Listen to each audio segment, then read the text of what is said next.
दोस्तों, हूतीज ने अमेरिका की बोलती बंद कर दी है। ईरान ने मस्जिद के गुंबद पर लाल झंडा फहरा दिया है। उत्तर कोरिया ने 200 मिसाइलों से हमला कर दिया है। तुर्की की तरफ से भी एक बड़ी खबर आ रही है।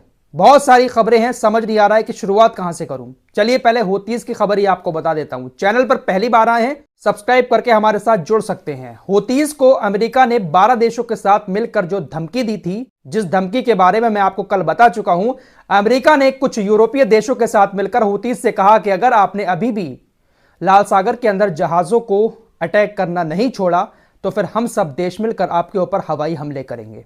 आप लाल सागर के अंदर जो काम कर रहे हैं वो पूरी तरह से गैर कानूनी है। तुरंत जितने भी जहाजों को आपने पकड़ा है उसको रिलीज करें। अब हूतीज की तरफ से अमेरिका की इस धमकी पर जवाब आ गया है। हूतीज ने अमेरिका को ललकारते हुए साफ कह दिया है कि आप चाहे कितनी भी धमकी दो, कितने भी संगठन बनाओ, कितने भी देशों को अपने साथ जोड़कर हमारे ऊपर हमले करो, हम आपकी इन धमकियों से डरने वाले नहीं हैं। आओ हमारे ऊपर हमला करो, हम आखिरी दम तक जंग लड़ते रहेंगे अपने फिलिस्तीनी भाइयों के लिए। क्योंकि इजराइल गाजा के अंदर जो नरसंहार कर रहा है, उस नरसंहार के चलते हुए इजराइल के हर एक जहाज को आखिरी दम तक निशाना बनाते रहेंगे।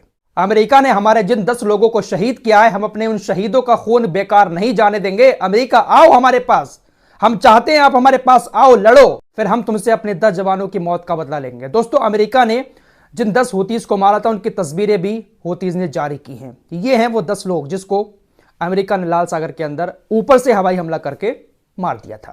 फिलहाल हूतीज ने कहा है कि तुम्हारी धमकियों से हमारे ऊपर कोई असर पड़ने वाला नहीं है। दूसरी खबर ईरान से आ रही है। ईरान ने जामकरन मस्जिद के गुंबद पर लाल झंडा फहरा दिया है। लाल झंडा फहराने का मतलब होता है बदला।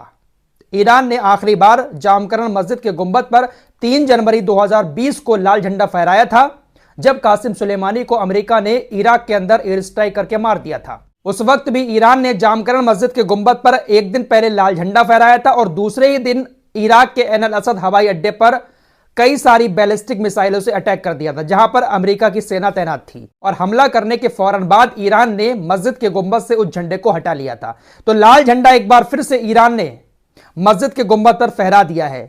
इससे यही अंदाजा लगाया जा रहा है कि हो सकता है कि आजकल में ईरान कब्रिस्तान में हुए आतंकी हमले का बदला ले। झंडा इसी ओर इशारा कर रहा है, क्योंकि यह झंडा तभी लगाता है ईरान जब उसका बदला लेने का मन होता है। उधर उत्तर कोरिया ने भी जंग शुरू कर दी है। उत्तर कोरिया ने दक्षिण कोरिया के ऊपर 200 तोपखाने गोले छोड़े हैं, एक साथ अटैक किया है। मैं आपको कई दिन से बता रहा हूं कि किम जोंग उन एक बड़े जंग की तैयारी में लगे हुए हैं। किम जोंग उन जो हैं वो अमेरिका और जापान और दक्षिण कोरिया से जंग की तैयारी कर रहे हैं, क्योंकि उनको ऐसा लगता है कि बहुत जल्द उत्तर कोरिया के ऊपर अमेरिका, जापान जैसे देश मिलकर अटैक करने वाले हैं। इसीलिए अपने सेना को अलर्ट रहने के लिए कह दिया है। साथ ही साथ अपने जो हथियार हैं उनको भी बहुत तेजी के साथ उत्तर कोरिया का राष्ट्रपति किम जोंग उन बढ़ा रहा है। और कल शाम की खबर है कि उत्तर कोरिया ने दक्षिण कोरिया के ऊपर 200 तोपखाने के गोले से हमला भी कर दिया है। इस हमले के बाद दक्षिण कोरिया की सरकार ने अपने बहुत सारे नागरिकों को बॉर्डर के एरिया से हटा दिया है। घर खाली करके वहां से लोग जा चुके हैं। तो किम जोंग उन ने उधर जंग छेड़ दी है। उत्तर कोरिया से जापान और अमेरिका को भी बहुत बड़ा खतरा है। अमेरिका ने एक और आरोप लगाया है उत्तर कोरिया के ऊपर कि उत्तर कोरिया ने रूस को बहुत सारी मिसाइल भेजकर मदद की है। उत्तर कोरिया ने यूक्रेन के खिलाफ लड़ाई लड़ने के लिए रूस को बहुत सारे हथियार भेजे हैं। यह आरोप व्हाइट हाउस की तरफ से लगाया गया है। तो यह आरोप क्या लगा रहे हो भाई? तुम भी तो इजराइल को भर भर के हथियार भेज रहे हो। अगर उत्तर कोरिया ने रूस को दे दिए तो मिर्ची लग गई। तुम किसी की मदद कर रहे हो, हथियार भेज रहे हो, जो आम लोगों को मार रहा है वो सही है। उत्तर कोरिया अगर रूस को दे रहा है यूक्रेन से लड़ने के लिए तो वो गलत है इनकी नजर में। फिलहाल उत्तर कोरिया और रूस ऐसे देश हैं जिनसे ये अमेरिका और जापान काफी ज्यादा चिढ़ लगते हैं, और ये देश कभी भी अमेरिका और जापान जैसे देशों से डरते नहीं हैं। खबर तुर्की को लेकर आ रही है। तुर्की के बारे में यार ऐसा तो हमने कभी नहीं सोचा था कि इतना ज्यादा बेकार निकलेगा तुर्की। इस जंग से पहले बड़ी बड़ी बातें सुनते थे तुर्की के बारे में, और तुगरुल गाजी सीरियल देखकर लोग बहुत सीधा चौड़ा करके कहते थे कि तुर्की तो बहुत खतरनाक देश है भाई, मुस्लिमों की आवाज सबसे ज्यादा उठाने वाला देश है। लेकिन भाई इतना ज्यादा बेकार निकलेगा रजब तैयब एर्दोगान, ऐसा ना सोचा था। एक रिपोर्ट आपको दिखा रहा हूं, मुझे यकीन है इसको देखकर आपको गुस्सा तो बहुत ज्यादा आएगा, लेकिन दिखाना भी जरूरी है। दोस्तों, इधर इजराइल हमास के साथ जंग लड़ रहा है, गाजा के आम लोगों को मार रहा है। तुर्की की तरफ से बड़े बड़े बयान इजराइल को लेकर आ रहे हैं कि इजराइल आतंकी देश है, इजराइल ऐसा है, इजराइल वैसा है। लेकिन दोस्तों, आंकड़ा जो आया है उसके मुताबिक इस जंग के दौरान तुर्की ने इजराइल को जो माल भेजा है, जो इनका कारोबार होता है, वो 34% ज्यादा कारोबार हुआ है। जंग शुरू होने से लेकर अब तक 34% ज्यादा कारोबार तुर्की ने इजराइल के साथ किया है। तुर्की और इजराइल के बीच जो कारोबार चल रहा है, तुर्की बहुत सारा सामान इजराइल को भेजता है, इजराइल उसके बदले में पैसे देता है। नवंबर के महीने में इजराइल और तुर्की के बीच जो कारोबार था वो 319.5 मिलियन डॉलर का था। और यह नवंबर और दिसंबर का वो महीना था जहां पर भर भर के इजराइल गाजा के बच्चों को मार रहा था।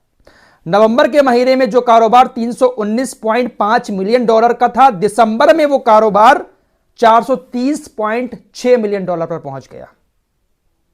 और यह सिर्फ तुर्की की तरफ से भेजा गया माल है। नवंबर में 319.5 मिलियन डॉलर और दिसंबर में 430.6 मिलियन डॉलर, इतना सामान तुर्की ने जंग के दौरान इजराइल को भेज दिया है।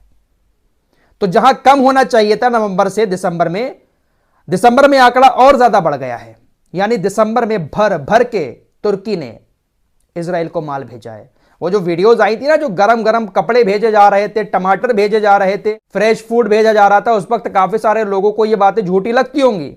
लेकिन जब अब ट्रेड वाले जो आंकड़े आए हैं, जो कारोबार होता है साल में, उन आंकड़ों से पता चला है कि तुर्की तो भाई लगातार अंदर अंदर कारोबार कर रहा है।